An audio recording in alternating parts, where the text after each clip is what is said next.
morning, everybody. Thank you for braving the cold weather outside and getting here so early. Hopefully the free donuts and everything will be delivered soon for you. I appreciate you guys coming, and I think you guys are going to be in for a treat.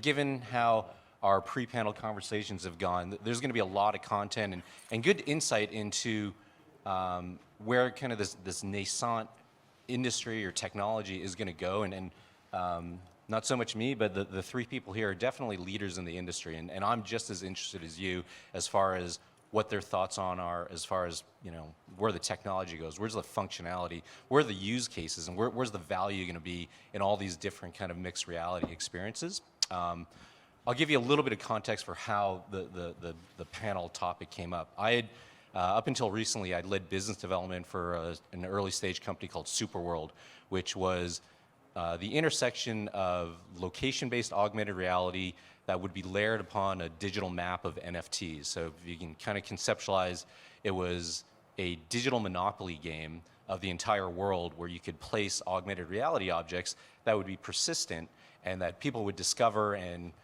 be a jumping off point for display advertising, commerce transactions. It was very early, and I'll tell you guys about it offline, but there's some conflicts as far as strategy and stuff. But, I started talking to a lot of brands, a lot of festival organizers, a lot of agencies about what could be done there. Because it's an interesting concept, but one of the things that struck me was there were people that were coming to me, and we were augmented reality, and they were saying, well, we want you to make a digital replica of this stadium so that we can place it right there. So when people go into Madison Square Garden, we have our digital replica. And in my head, that's kind of the wrong use case because the physical wall is there already, right? I don't need to have a digital wall as well, right? I mean, augmented reality is a different definition, a different use case by definition. And it struck me, I mean, there's a lot of confusion and not so much ignorance, but just inexperience of what this digital experience could be. So at first I thought, okay, well, this is the Matrix versus Minority Report, right? There's a virtual world versus me walking down an escalator and having things served up to me. And I was thinking, okay, so what's the right thing to have? And the punchline is both of them are right? It's like what Rick Tello said, is the metaverse is going to be made up of a lot of different experiences patched together. It depends on what you need to come out of it. But what's more important, I think, is what I touched upon before, was that we're so early in this that the main street adoption hasn't come there because they don't really know what it is. I had so many brands come to me and say, well, yeah, we want to do something with you, but what can we do, right? I mean, there's just, they don't have the ideas defined. So I think with people that are in the industry, there's this opportunity, but there's also this obligation to put things forward and to help at least define the early stages of what gets built and what gets served up. I'll liken it to kind of 2017, 2018 with crypto. It's like, it was the Wild West and everything was out there, but then it didn't go well and there's this big hangover to it, right? And it kind of stalled things out, and now it's kind of weird again with like NFTs and all that. But here with mixed reality, it's very important, and Wilson and I have talked about it, like, it's so important to put the right experience out there first, because if you don't, like, it sets everyone back, right? I mean, you talk about doing something good and being a good player and raising the level of the ocean.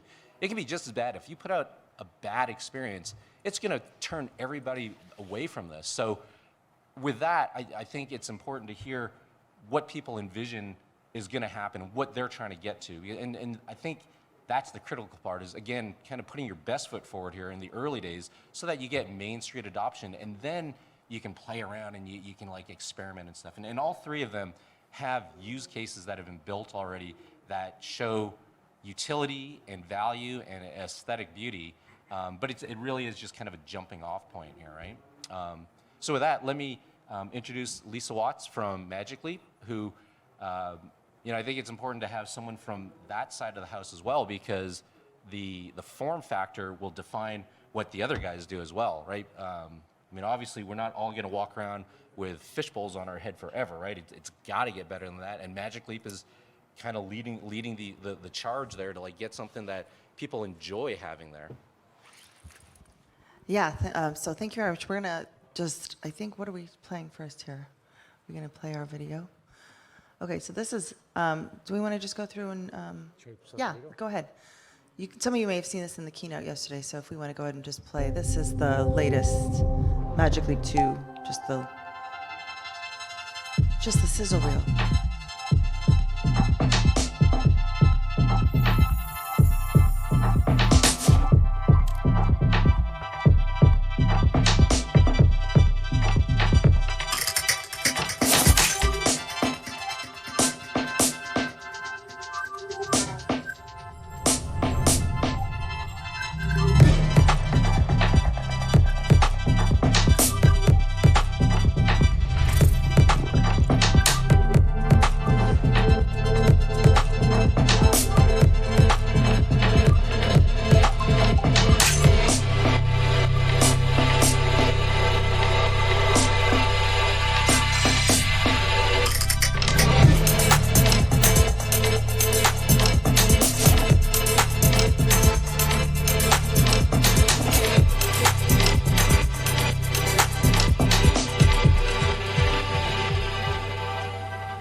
Not bad, huh? Yeah, so just a little bit about my background, and then we'll pass it down the line so you can meet the other guys. I head up product marketing and developer programs for Magic Leap. I've been there in an official capacity just under a year. Started that helping out on some projects there a couple months before that. Prior to that, I had my own consultancy in the XR space for a couple of years, coming off of a 25-year career at Intel. It's great to be, this is kind of my old stomping grounds, the facilities just down the street there, and seeing some old friends and seeing some people that I work with have now come into the XR industry in a lot of different places has been very rewarding. I think that the main thing is we think about the evolution of compute is that, the device does matter very much. As far as the entry here, and I think one of the things that we might address from a criticism perspective right away, they're like, well, why does it have a cable? Why is there a thing you got to wear on your belt? Like, why doesn't it look like a pair of sunglasses? Like, why isn't it like $100? So there's a lot of these things that we address all the time, and it's like the first thing that I would say that the priority for Magic Leap is to make a great spatial compute device that does fantastic AR and not take you out of the world. Like this is the device to be in the world. Now, as such, when you're moving from 2D to 3D compute, and now you're wearing. We've been trying to get to great wearable computers for, oh my gosh, when I was at Intel, we were using those military grade, belts to try to go into the fabs to try to give people hands free. This was like in the, I don't want to age myself too much, but it was just like Lawnmower Man. Yeah, it was like we were in the 90s, right? We're here trying to do this. And I was like, all of a sudden we're like, wow, now we can truly do that now. But the thing is, if you're going to put a computer now on your body, you need to be able to, like we as humans understand the world that we're in. Just like you were saying, right? Like there's already a wall there. So let's leverage the real world, and now let's augment that with the thing, that when you're doing augmented reality. I've done a lot of VR projects as well, but we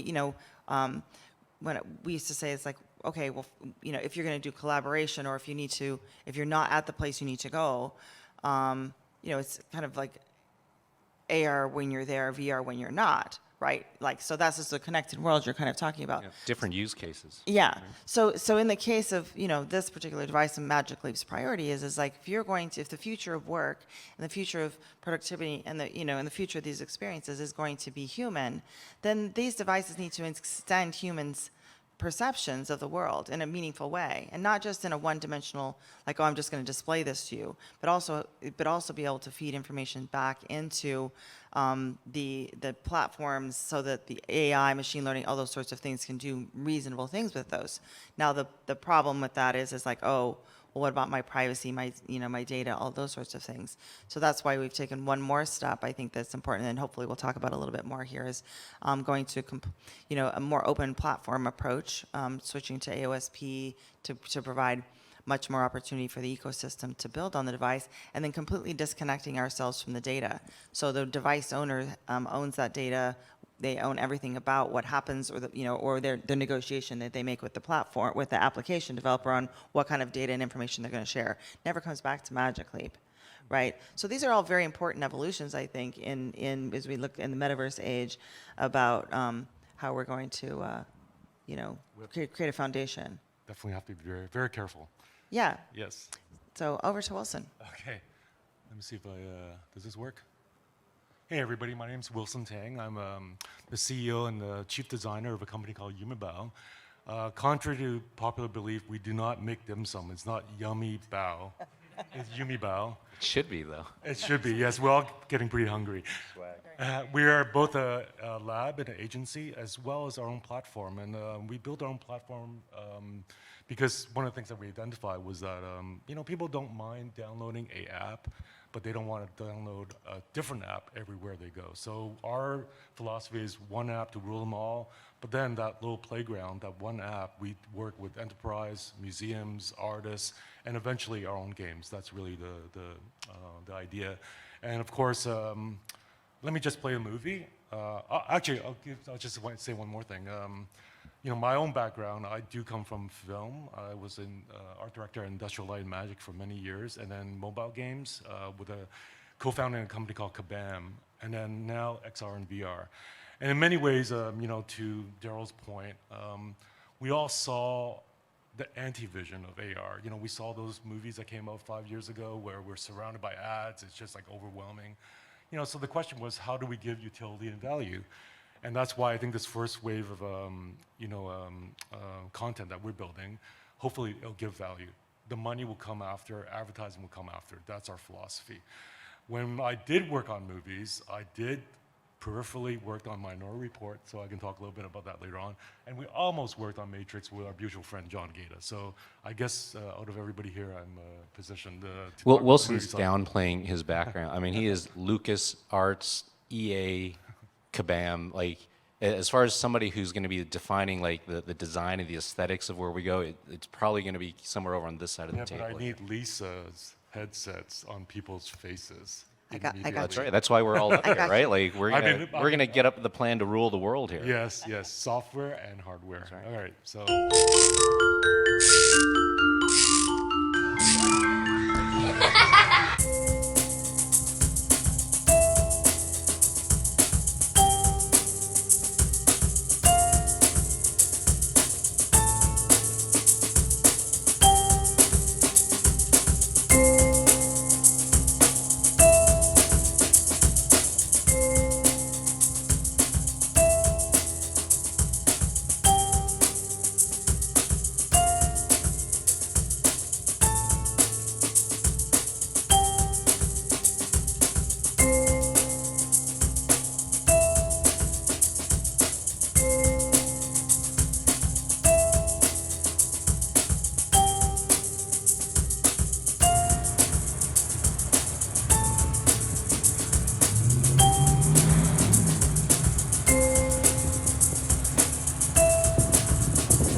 Everything you Don't cut off your own soundtrack there. Yeah, sorry about that. Everything you saw there was recorded on iPhone 7, but we support all the way back to 6S. We know this wave of devices is going to be equivalent to that kind of category of hardware. Everything is under 25 megs, so that's also important for us. So bite-sized VR, I think that's kind of like what we're doing. But with that, I'll pass it on to Matt. Thanks. I'm Matt Miesnieks, founder, CEO of a new startup called LivingCities. We don't have any videos. We have a logo at the moment. That's all we're really talking about. But I guess the thing that we care about is places, real places, and how do we connect those to the virtual world. And I think one of the insights for me over the last couple of years in sort of working in AR and where all this is going is that understanding that I used to think that it was the device that was the most important thing, and that I think one of my co-founders described it as kind of like I think Copernicus or Galileo sort of realizing that instead of the sun revolving around the Earth, realizing that the Earth actually revolves around the sun, and the sun is the virtual worlds, and the devices just give us a window into those worlds. So Living Cities is really about how do we tap into what makes places special and the spirit of that place, the aspects of a place that really bring out us and who we are as people. And so with that sort of goal in mind, one of the, I think, interesting things about this talk in particular is like Wilson alluded to, one of my co-founders is a gentleman named John Gatter, who is kind of well known for inventing most of the visual effects in The Matrix. And so when we've sort of told some people about what we're doing and saying, look, we're looking at digitizing the real world in various ways, they've gone, oh, you're building The Matrix. So, I kind of thought we'd be assumed to be like Team Matrix, on this panel. But, as John said, the Matrix was made as a warning. It's like it was a what not to do. So we certainly do not want to, or do not believe that it's in anyone's best interest to try and recreate the Matrix and push these metaverses to be places that like suck us in and take more of our time and more of our time. We really think that the real world matters, and that as humans we live both online and offline, and somehow we hope that our technology can kind of connect us into both those aspects of our life and make our whole lives better in different ways. Well, that's a bit of the crux of my initial thoughts on this panel is that there's a time and place for virtual world, and there's a time and place for an augmented world, right? And with Superworld, we were trying to enhance the physical experience, right? Like, I want to be able to like walk through here, and there could be like a digital nav system to get me to the next panel, or just a menu comes up so I know what I can order, right? As opposed to, we didn't want to promote the kid staying in his closet at home and sticking a jack into his thing and never going out and getting all pasty and stuff, right? But I've backed off from that a little bit, because there are times when, crap, I can't get to Rio de Janeiro for this conference, right? I want to be able to see it, so I need to be able to like location shift myself, and that's by looking on a screen and being able to experience that conference that way, right? So I kind of felt like you need to have both, right? I mean, there's augmented reality and that enhances stuff, but it's not that wins. It's not zero sum versus virtual reality, right? And I mean, I think your devices can play into both of those, right? Wilson, you've already told me that Yumebau is both, right? I mean, it's not just augmented reality. You want to facilitate everything. Yeah, everything you see there, that's why we call it bite-sized VR, even though it uses ARKit, ARCore. We're going to be cross-platform on both VR and AR, but same content. But to Matt's point, I think the key is if you look back to the early stages of VR, maybe because of hardware limitation or network or whatever, it was never social.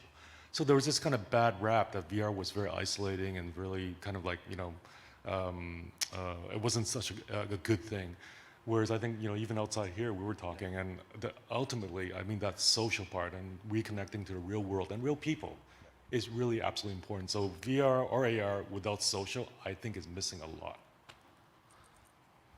I mean, we're kind of the same. Like I said, like that devices revolving the sun. We don't really care. I mean, I've shifted my thinking. I used to think it was like AR versus VR and real world versus virtual world, but now I'm kind of, they're pretty much the same thing in lots of ways. There's some virtual worlds that'll completely take us away, like to fantastical places, but there's a huge domain where you can experience the real world virtually, or you can be in the real world and have some virtual content mixed in with it, and the user experience will be kind of fluid depending on which device you happen to have with you at that point in time.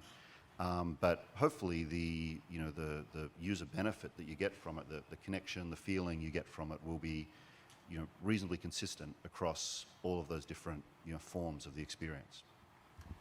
I think when we compare those two films, I think the key for, I guess we'll talk about a little bit later on, is about how the users interface with that virtual world.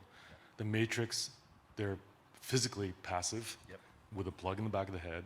Whereas I think Minority Report was really groundbreaking because it showed the human body with the hands and the gestures. And that really blew all of us away when we saw that. And I believe it came out of some research from MIT, if I'm not mistaken. So yeah, should we move on? Keep on. We can probably just, Okay, open or closed?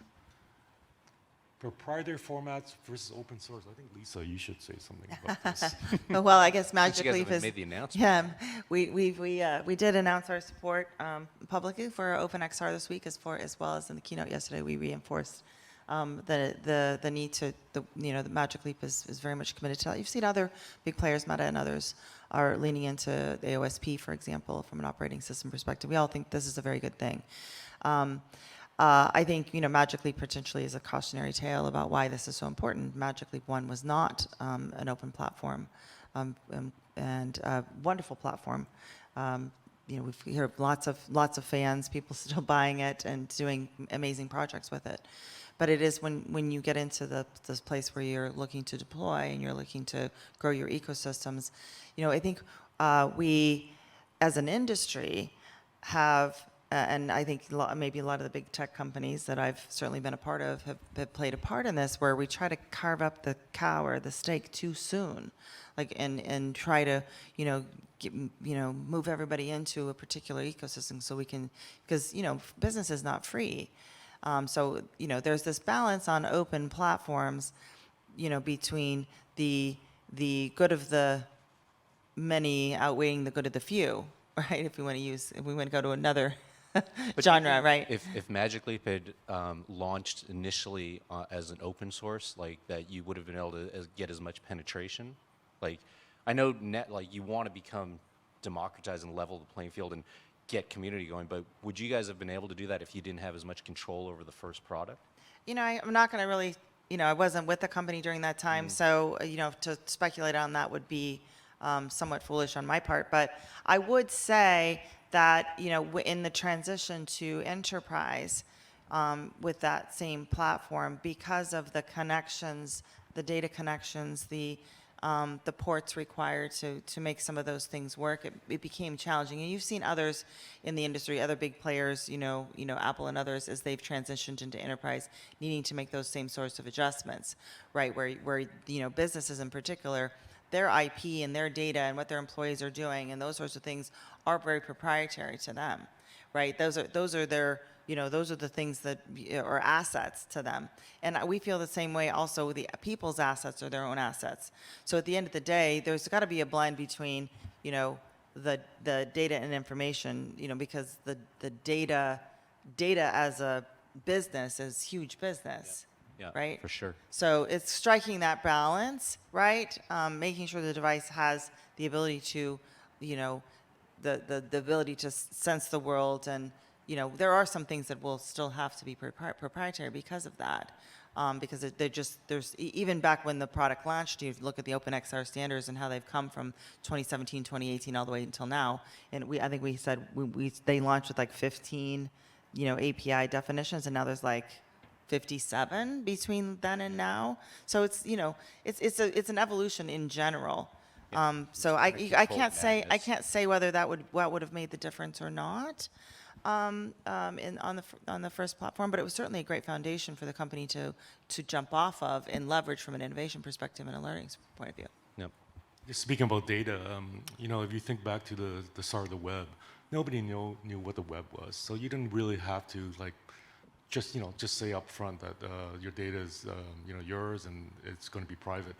I don't think this industry, in some ways, started with so much bad press because of movies like The Matrix, right? And it's like and of course, other companies that's getting into the metaverse. So in some ways, I think the being upfront about privacy of data, how using data, and we all know that data is necessary to support all the services you truly need for a great spatial experience.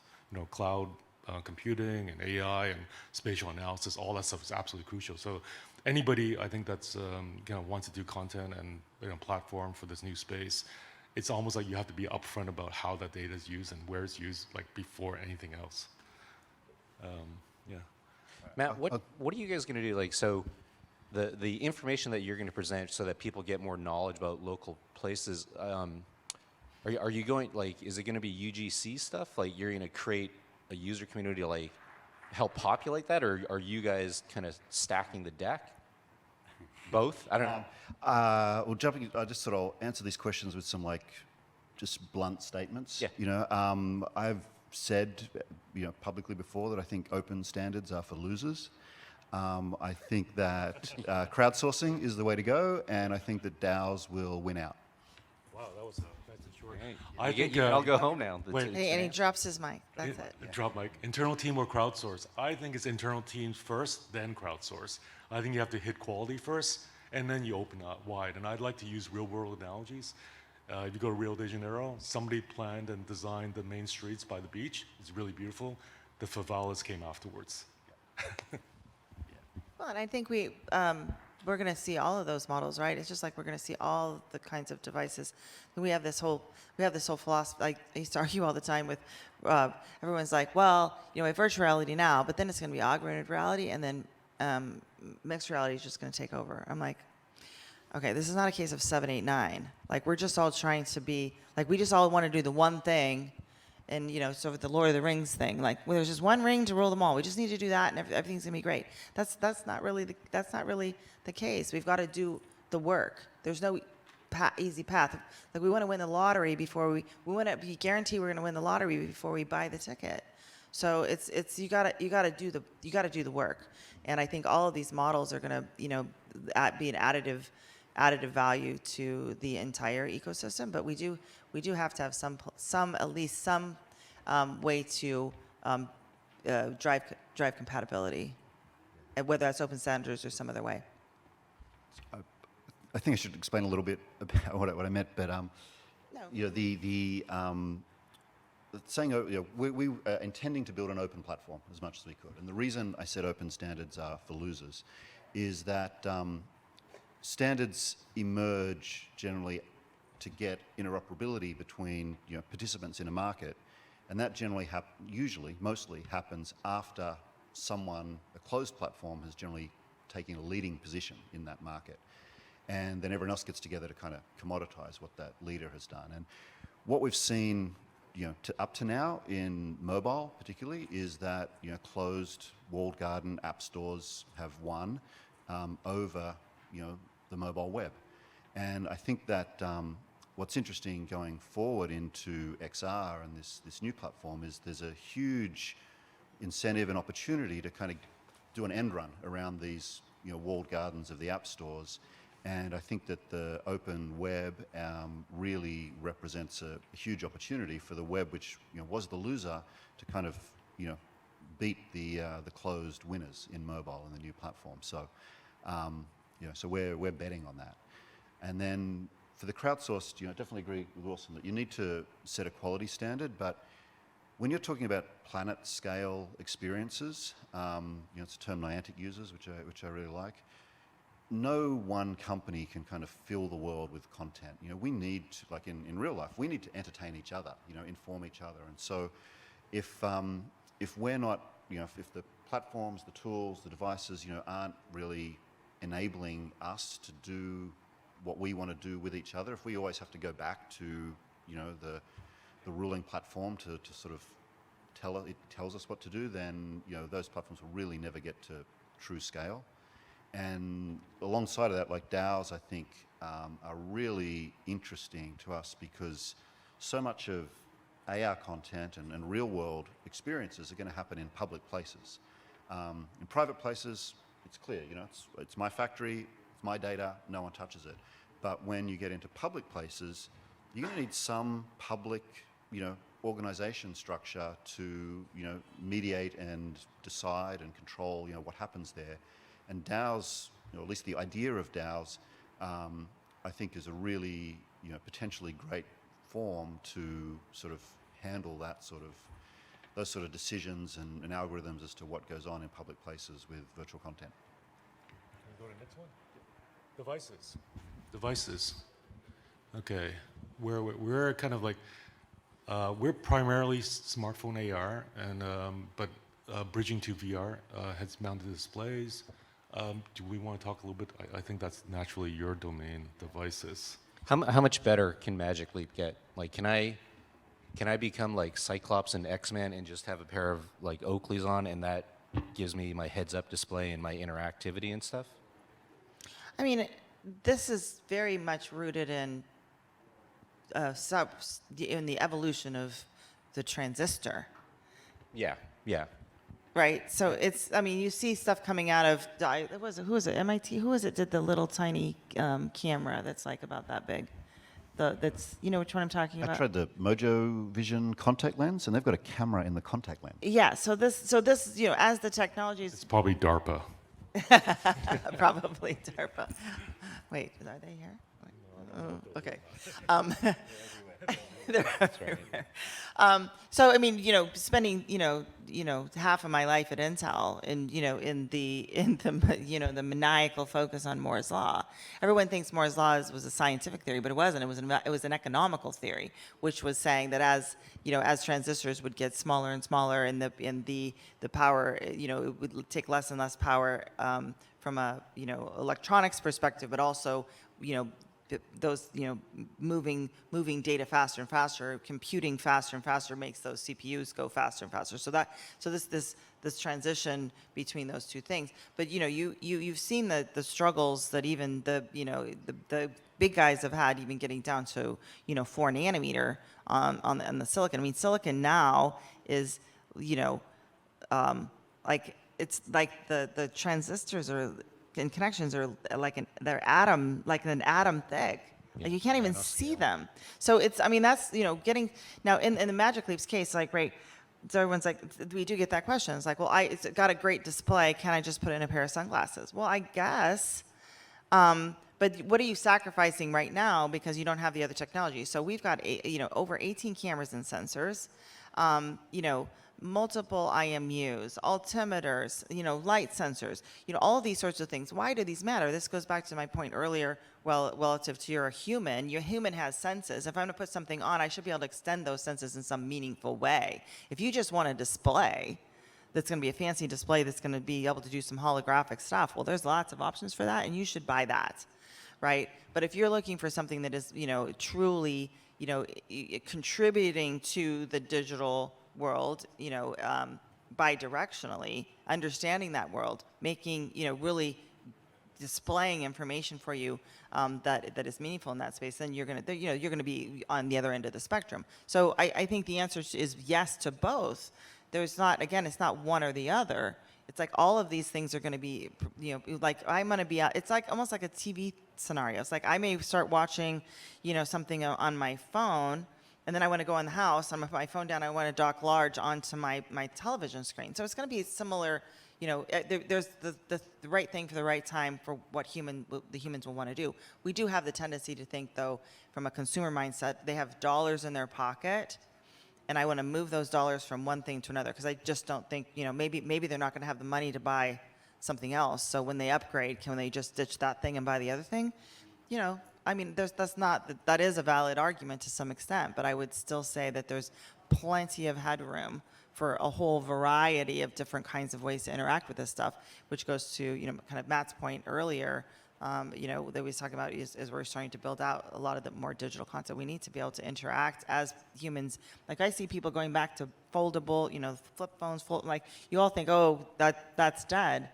Well, I don't, maybe it's going to be more niche, but people are different. We're not going to try to clone everybody and make them all use the same thing. They're going to decide what they want to do and how they want to interact with the world. Maybe because most of our team come from mobile gaming, we tend to look at things in terms of like lowest common denominator. When you look at all this stuff, we had no doubt that we were waiting for a Magic Leap or Oculus to, Quest 3 or Quest 4. At the heart of it, the hardware-wise, it's really just a smartphone on your face with a lot of optics that's, maybe doesn't follow Moore's law as much. So for us, the way we deal with this, it's not fragmentation, but this evolution of these devices today and in the future, we just make sure everything is nice and small, sub 30 megs, and it looks as good as possible, but it's all scalable on whatever device it is. And early press around specifications around these devices always focus on resolution. We don't believe in that. We actually think it's shaders, lighting, that adds kind of visual fidelity. And if you can get it right, like we can, any of these devices are actually quite powerful. Even if you target an iPhone 7, which is now a 5-year-old device, and most of these devices that we're seeing now are probably equivalent of iPhone 11. you're talking about a PS2 on your face in terms of processing power. So, I think you've got the right team. You can squeeze a lot of juice out of these devices. But that's hard work. It is. So I'm thanking you beside me for your hard work. All I'll say about my experience, so we obviously don't have a horse in the device race. We want everything to be able to get a view into what we're doing. But from my past, like I worked in the early days of the mobile internet for some of the mobile software companies working on this stuff. And this industry now feels a lot like the early days of mobile smartphones, J2ME and Brew and Mobile Web and Symbian and all that sort of mix of developer platforms and device capabilities and form factors, and everyone was arguing, is that a smartphone or a dumb phone or a feature phone, and all this stuff. And the same conversations are happening now, and I think Apple's just going to come along and launch their device, and whatever they call it and whatever it does, that's what everyone's going to call everything, and everyone will copy that. So I think there'll be like just enterprise devices that have like specific features, for quite a while. But I think this whole debate over which device is just a temporary one, and it will, based on history, it will go away. So I personally don't care anymore as to what the device is or what it's called.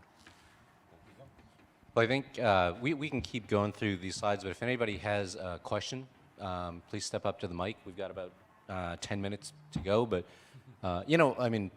certainly talk about this stuff if you want. I was more interested to hear from you guys, what are the kind of cool experiences that you're creating now? And it's a loaded question because I've seen your stuff with the museums and the scavenger hunt, and the medical training stuff. Where are you at now with the experiences that you're producing? And then, where will you go? I'm dying to know what you envision with Living Cities. What's going to be the first thing that's put out there, right? I can tell you, I'm still working with a global beverage company because they want to. They want to sponsor a music festival, and they're talking about, okay, well, can we do a virtual thing, like a Fortnite concert, but also what kind of AR can we put there to reward people who are physically buying tickets and going there? And that's going to be everything from little digital hotchkies that they can get just for being there to being able to help navigate through the different venues and stuff. But let's get to the meat of it. What's the experience that you guys are putting forward now, and where can it go from here? Yeah, that type of thing that you're describing is one of the example use cases we're discussing internally, like that mix of physical and virtual people present in one experience. We've got a big ambition, and my blog post that I posted paints this sort of long-term goal for us. But in terms of where we're starting, it's going to be a very, very constrained geographic area.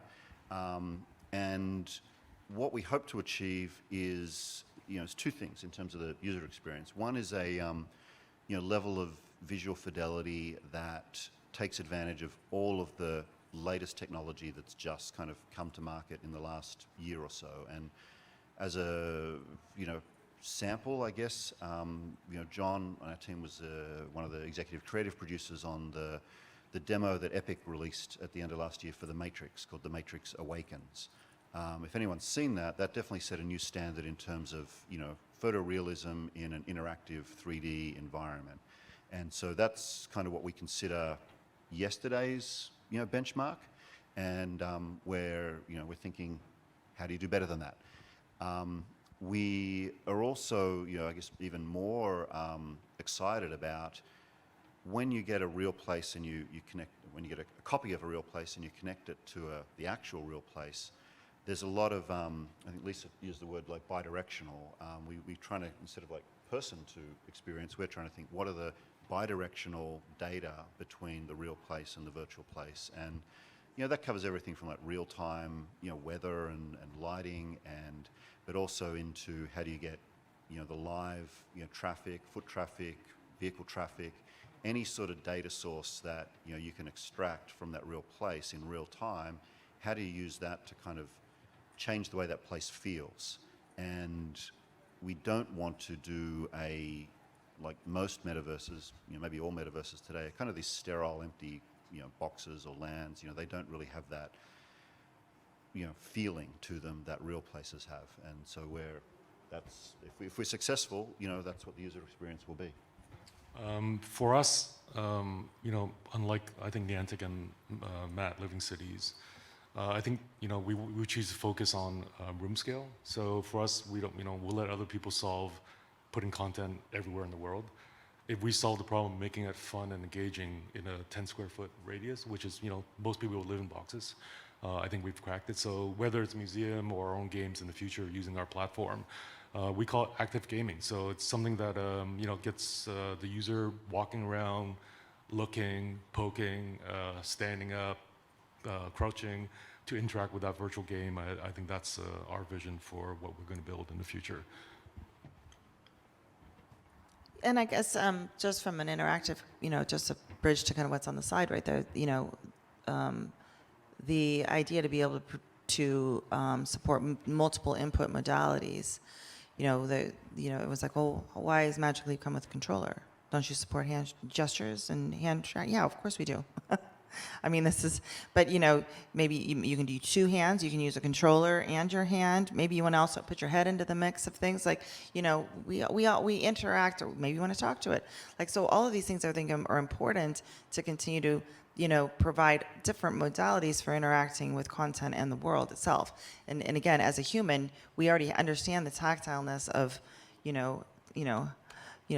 Wilson, I want to, oh, I'm sorry. DARPA? No. So it just, how do we continue to extend that? I mean, there's the whole category of haptics, and it's like with Magic Leap now, from an open platform perspective, you can attach all kinds of things to it. For example, you can do that with your phone. You can, attach Bluetooth things. You can, the world comes with attachments. So how are we all going to figure out, like, you can't, like, I would not use a pair of haptic gloves for work, because we're just not, we haven't gotten the technology down to what it needs to be so that my hands really are free, but I can still confer, physical characteristics to objects, for example. I mean, with the dimmer technology we're putting in the platform now, at least you can at least confer solidity to these things, and then they can actually even cast shadows, which they couldn't before, right? So I think it's starting, this is where we're starting to see the bridge into, how do we really, how do we bridge the gap here? But it's still, I think, remembering that there's humans that you're trying to confer these experiences to, no matter how they experience it. Yeah, I mean, hand tracking is key, and it is amazing because, up to this point, the press and we talk about XR technology, but under that iceberg is so many other technology that needs to come online and is coming online. Hand tracking is absolutely crucial to our future for designing compelling gameplay experiences. And I was talking to Matt outside. If you think about the last 50 years of computing, we've actually taught the world to interact with games, information, business, gaming, whatever it is, through this motion. That's what we've been doing for 50 years. Which I stink at. You still Yeah, cannot move a mouse and click? No, not 2D gaming. I can't. You can't do it? No, it's terrible. But you put me in VR gaming. Yeah. I can suddenly play. I'm halfway decent. Yeah, I mean these things. I mean these hands are. I mean our human hands are one of the most marvelous instruments ever created, and we've reduced it down to clicking and moving a mouse. And think about all the things we can do in real world: playing guitar, using tools, climbing, whatever. I think that's the key innovation for the future of XR. Yeah, it's weird because, again, there's a question? Okay, I'll shut up then. Go ahead. I'll talk loud. How about that?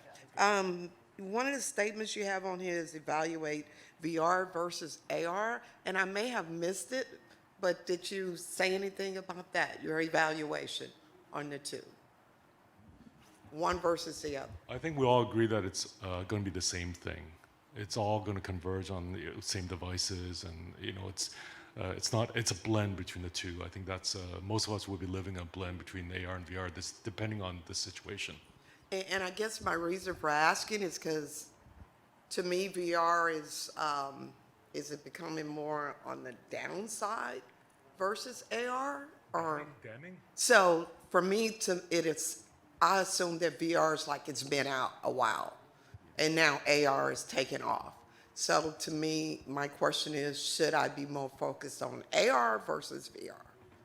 Well, I think what I came up with, but I think we all agree was it's not zero sum, right? It's not VR or AR. It's VR and AR, and I mean it depends on what kind of experience you're trying to provide for someone else, right? Like Okay. AR in this room, I could put up a bunch of stuff that you could see, and you could be rewarded with like some digital asset on your phone or on your device. But for somebody that's in Topeka, Kansas right now that couldn't physically get here, they might want a virtual experience of being able to experience some of this, right? So it's more what would the appropriateness of the platform and the technology.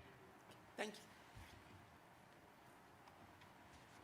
You know what I would key on the slide that you just went off of? Okay. Well, there's something about neurostimulation. Like, so these are Wilson slides. I'm not sure. Are you going towards like Elon Musk, Neuralink, Okay, yeah, like Matrix. talk to me about what you're like. Are we talking mind control? Because I invested in Neurosky, which was not that great, but Mind control. Like, where is No, this? no, I don't know, like- no. Neurosimulation, Okay. not mind control. Don't go dark. but you're saying stimulation there. So like, But that's, well, it's a simulation that needs to be stimulating the neurons to create the simulation. okay, So, I don't know, Matt, do you want to? go with it, Matt. Save Matt's like, this. let me Save save, this, let me Matt. save this. Yeah, right. The Matrix is going to win out. Yesterday, I got to get a demo of Mojo Vision's contact lenses, and I don't know if anyone else got to do it, but they are really the leading, I guess, proponent of, the whole Iron Man contact lens type thing. And I'll be honest, I had pretty low expectations. I thought I'd see like a little space invader or something, in my eye, but it was a full, user interface. It was very natural in how you use it. I felt it was kind of like a early IBM PC level of graphics. You could see pictures. It was monochrome. You could kind of make out clearly what images were. You could do tasks, and everything was driven by just eye tracking. And I think eye tracking is about as close today as we can get to these neural interfaces. And it felt great. The only thing I didn't like about it was that I had to sort of think about moving my head separately to my eyes, and that wasn't how we normally sort of treat it all as one motion. But the idea of just not having to wave my arms around or not having to speak out loud or press buttons just felt very like quiet and very sort of easy. And I thought if I could just do it by thinking it instead of even having to move my eyes, like that's how lazy I am, that would be even better. So putting aside the obvious and horrifying dystopian potential of brain interfaces, I can see how it will make life easier for lazy people, which that's generally been a winning business model. Yeah. But we all want to be lazy and just be batteries for the Matrix, anyways, right? I think we covered some of this stuff. Jason's gonna kick us off in a sec. Yeah, okay. You know what? So the part about like the Matrix is negative and evil dystopian, but what's the name of that movie that you mentioned that was like more happy, immersed reality stuff? You said something before, like there was a happy VR. There's an anime called Bell, And I thought it was a very optimistic view of what a metaverse can look like. And Ready Player One, in some ways, is kind of optimistic. Certainly Spielberg's version of it. So I think, in some ways, like, going back full circle, I think there's good metaverses, and hopefully we're all Gooder, involved I in think, building. is the Yeah, everybody here will be involved in building that good metaverses. That's utility, that's useful for enterprise or fun for, normal people. And we're kind of fighting a kind of a publicity game because of these movies that we're referring to have put such a kind of negative view on this thing. But I think there is a positive side to what it can become. I hope there's a positive side. And with the last word is Lisa Watts. Oh, what's the last word? I don't know. You said you were gonna be cranky up here, and you've been so. Oh, I've been nice. No, no, I think, this has been a great discussion. I hope you guys have enjoyed it. Appreciate you, on this last morning hanging out with us. But I think at the end of the day, we all have to do the work to make this happen. And so it's in these conversations and at these events that, I think we're, as an industry, we're starting to realize that we're not really competitors here. this is a cohort. We are colleagues that are pushing into kind of the next generation of compute and how that compute is going to enhance our lives. And I think there's so many pressures where, bringing people back into the real world and improving their lives in some meaningful way is going to be important. Improving their work, et cetera. Is there going to be forces of good versus evil? Always. When what's the judgment on which is which? We're going to have to find that out. But I think it's we have to do the work. There's no fast buck to be made here. It's hard work, hard slog. It's pushing forward together into the future, and doing the collaborations that maybe 2, 3, 4, 5 years ago none of us would have even believed we would talk to each other about. So I think that's the challenge and the opportunity in this space.